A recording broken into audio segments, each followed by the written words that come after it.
मस्जिद नबवी का सेहन था और एक शख्स कोने में बैठ के दुआ मांग रहा है। जरा उसके दुआ के लफ्ज सुनिए। ए अल्लाह, मैं तुझसे इसलिए मांगता हूँ कि तू मेरा अल्लाह जो है।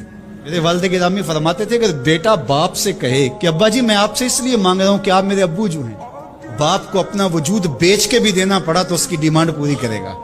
तो उसने लफ्ज ही ऐसा कह दिया कि अब्बू मैं आपसे इसलिए मांग रहा हूँ कि आप मेरे अब्बू जो हैं, तो मैंने आपसे ही मांगना है।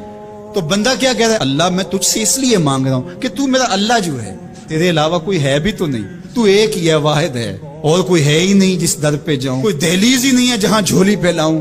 तू बेनियाज है और तुझे ना किसी ने जन्म दिया और ना तूने किसी को जन्म दिया।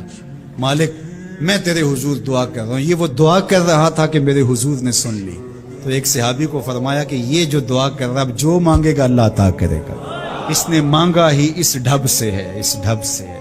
एक दुआ और सुन लीजिए जो सैयदना अली मुर्तज़ा रज़ियल्लाहु ताला अन्हु रब से मांगते हैं। अल्लाह अकबर, मुझे तो आज सारा दिन इस दुआ ने निहाल किए रखा।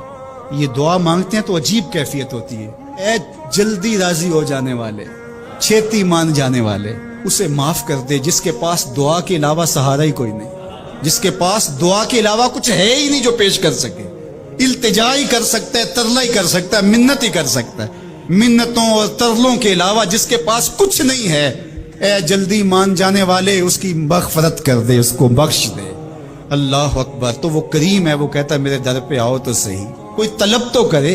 दुनिया वालों से मांगे तो नाराज होते हैं, अल्लाह से ना मांगे तो नाराज होता है। अल्लाह कहता है मुझसे ना मांगोगे तो फिर किस दर पे जाओगे? अगर तुम नहीं मांगोगे तो फिर वो भी परवाह नहीं करेगा। तुम मांगते रहोगे, झोली फैलाते रहोगे, वो अपनी रहमतें तुम्हारे दामन में डालता रहेगा। उसके खजानों में कोई कमी नहीं आती।